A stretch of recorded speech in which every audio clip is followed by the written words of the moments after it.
بسم اللہ الرحمن الرحیم۔ السلام علیکم اسٹوڈنٹس آج ہم 9th کلاس کا سبق نمبر 8 لہو اور قلین جو کہ ڈرامہ ہے اسے پڑھ رہے ہیں۔ تو ہم نے کچھ لیسن پڑھ لی ہیں، آج ہم 62 پیج نمبر پہ ہیں، تو ہم سٹارٹ کرتے ہیں۔ اختر ذرا تحمل سے کام لیجئے۔ اختر کہتا ہے کہ صبر سے کام لیجئے، مجھے جو کچھ کہنا ہے کہنے دیجئے۔ کہتا ہے کہ مجھے جو کچھ بھی کہنا ہے وہ مجھے ایک دفعہ کہنے دیجئے۔ تجمل، تم پاگلوں کی سی باتیں کر رہے ہو، تحمل سے کام خاک لوں۔ وہ کہتا ہے کہ تم بالکل پاگلوں جیسی حرکتیں اور باتیں کر رہے ہو، یہاں پر تحمل سے کام میں کیسے لوں؟ اختر، جب آپ کو پوری حقیقت معلوم ہو جائے گی اس وقت فیصلہ کیجئے کہ یہ پاگل پن ہے یا کچھ اور۔ اختر کہتا ہے کہ جب آپ کو تمہاری تمام حقیقت سن لو گے تو مجھے بتانا کہ یہ بیوقوفی ہے یا کچھ اور ہی ہے۔ تجمل، یہ پاگل پن نہیں تو اور کیا ہے؟ اختر، گزشتہ 2 سال سے تم میرے مہمان ہو، اس دوران میں تم نے کئی تصویریں بنائیں جو شہر کے معزز لوگوں کو کوٹھیوں میں آویزہ ہیں۔ یعنی کہ اس دوران تم نے بہت سی تصویریں بنائی ہیں جو بہت بڑے بڑے لوگ ہیں، معززین ہیں، شہر کے امیر ہیں، معززین ہیں، ان کی کوٹھیوں میں لگی ہوئی ہیں، آویزہ مطلب لگی ہوئی ہیں۔ ان میں سے اکثر میں نے تحفتاً اپنے دوستوں کو دی ہیں، ان میں سے تو میں نے کہتا کہ تحفتاً ہی دوستوں کو دے دی ہیں۔ یہ سب کی سب تمہاری ہیں، وہ سب کی سب تمہاری ہیں، تمہاری اپنی تخلیق ہے۔ تخلیق میں نے بنائی ہوئی چیز تخلیق کی ہوئی، لیکن آج تم کہہ رہے ہو ان میں سے ایک بھی میری نہیں، کوئی اور سنے گا تو کیا کہے گا؟ اس نے کہا کوئی اور سن لے گا تو کیا کہے گا؟ اختر،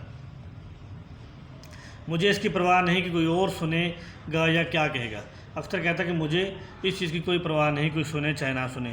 میرے لیے یہ کشمکش ناقابل برداشت ہو چکی ہے، یعنی کہ پریشانی برداشت سے باہر ہے، اس کی تکلیف، اس خلش نے مجھے بے قرار کر دیا ہے، یعنی کہ اس بے چینی نے، اس پریشانی نے مجھے بے قرار کر دیا ہے، پریشان کر دیا ہے، الجھا دیا ہے۔ یہ فریب یعنی کہ دھوکہ اب زندہ نہیں رہ سکتا، یعنی کہ اب یہ دھوکہ زندہ نہیں رہ سکے گا، میں اسے ختم کر کے رہوں گا، مار کے رہوں گا۔ تجمل، فریب مطلب سوالیہ طور پہ پوچھ رہا ہے، فریب کیسا؟ یعنی کہ آج تمہیں کیا ہو گیا ہے اختر؟ کاش میں کچھ سمجھ سکتا کہ تمہاری اس پریشانی کی وجہ کیا ہے۔ تجمل کہتا ہے کاش میں تمہیں سمجھ سکتا کہ آخر تم پریشان کیوں ہو۔ ڈاکٹر کو تم بلانے نہیں دیتے، میں کیا سمجھوں آخر؟ اختر، آپ سب کچھ سمجھ جائیں گے، یہ کوئی معمہ نہیں ہے۔ اس نے کہا کہ آپ سب سمجھ جائیں گے، یہ کوئی پوشیدہ بات نہیں، یہ کوئی پراسرار بات نہیں ہے، کوئی راز کی بات نہیں ہے، یہ کوئی ایسا قلعہ نہیں جو حل نہیں ہو سکتا، فتح نہیں ہو سکتا۔ سنیے، جیسا کہ آپ جانتے ہیں آج سے 2 سال پہلے میں ایک تنگ و تاریک گلی کے ایک خستہ اور بدنما مکان میں رہتا تھا۔ اس نے کہا کہ 2 سال پہلے میں ایک اندھیری گلی میں ٹوٹا پھوٹا مکان میں رہا کرتا تھا۔ بہت کم لوگ مجھے جانتے تھے، اور جو جانتے تھے انہیں میرے متعلق صرف یہی معلوم تھا کہ میں ایک مفلس کلاش اور گمنام مصور ہوں۔ یعنی کہ کچھ جانتے نہیں تھے، اور جو جانتے تھے وہ یہی جانتے تھے کہ میں ایک غریب قسم کا مصور ہوں، گمنام قسم کا، جس کا کوئی نام نہیں ہے، جس کی کوئی شہرت نہیں ہے، جو بالکل بھی مشہور نہیں ہوا۔ میں نے بے شمار تصویریں بنائی تھی، مگر وہ تمام کی تمام کباڑیوں یا نیلام گھروں میں پہنچ کر کوڑیوں کے بھاؤ بک چکی ہیں۔ اس نے کہا میں نے بہت سی تصویریں بنائیں جو کباڑیوں، یعنی کہ جو کباڑی وہ ہوتا ہے جو پرانا سامان خریدتے ہیں، ان کو بیچ دی ہیں، جو کہ کوڑیوں مطلب بہت کم قیمت میں، کوڑیوں کے بھاؤ مطلب بہت کم قیمت میں بک چکی ہیں، سیل کر دی ہیں۔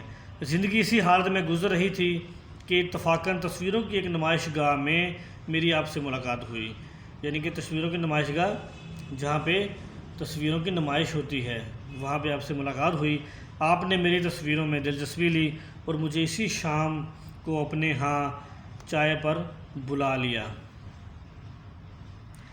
میں اپنے ہزاروں ہم پیشہ بھائیوں کی طرح غربت کی چکی میں پس رہا تھا۔ یہ کوئی ایسی بات نہ تھی جو چھپی رہ سکتی، یہ کوئی چھپی بات نہیں تھی۔ آپ نے میری حالت کا اندازہ لگا لیا اور اس بات پر اصرار کیا کہ میں اپنے غربت قدے سے نکل کر آپ کے ہاں آ جاؤں، کہ آپ نے میرے اوپر فورس کیا، زور دیا کہ میں اب غربت قدہ، اس کا مطلب ہوتا ہے غریب خانہ، یعنی کہ غریب کا گھر، ٹھیک ہے، اس غریب کا گھر، اس نے کہا غربت قد آپ کے ہاں آ جاؤں تاکہ اطمینان کے ساتھ فن کی خدمت کر سکوں، تاکہ آپ کے ہاں آگے جو میرا فن ہے اس کی خدمت کر سکوں۔ آپ نے میرے لیے یہ کمرہ وقف کر دیا، یعنی کہ آپ نے مجھے یہ کمرہ مخصوص طور پہ، خاص طور پہ دے دیا اور مجھے زندگی کی ضروریات سے بے نیاز کر دیا، یعنی کہ مجھے بالکل بے نیاز کر دیا، لاپرواہ کر دیا زندگی کی تمام ضروریات سے، یعنی کہ مجھے کسی چیز کی کوئی پرواہ نہیں ہوتی تھی کہ ضروریات زندگی کیسے خریدتے ہیں، کہاں سے آتی ہے، یعنی کہ مراد یہ کہ ہر چیز دی ہوئی تھی۔ تجمل، ان باتوں کے ذکر کی کیا ضرورت ہے؟ تجمل کہتا ہے ان باتوں کے ذکر کرنے کی ضرورت ہے کوئی؟ اختر، میں یہ بتا دینا چاہتا ہوں کہ آپ کے سلوک نے مجھ پر کتنا اثر ڈالا، یعنی کہ آپ نے جو میرے اوپر سلوک کیا اس کا اثر میرے اوپر بہت گہرا ہے۔ میں سمجھنے لگا آپ نہایت اونچے درجے کے انسان ہیں، دولت مند ہونے کے باوجود آپ کے پہلو میں ایک ایسا دل دھڑک رہا ہے جو انسانیت نواز ہے، مراد غریبوں کو دینے والا، غریبوں کو نوازنے والا ہے، جس میں ساری دنیا کا درد سمایا ہوا ہے۔ آپ نے اپنے دوستوں کو بلا کر انہیں میری تصویریں دکھائیں اور آپ نے بڑے بڑے اداروں کے اسٹوڈنٹس، آج کا لیسن ہمارا یہ ختم ہوتا ہے، نیکسٹ لیسن میں ہم اگلے پیج سے پڑھیں گے، تب تک کے لیے خدا حافظ۔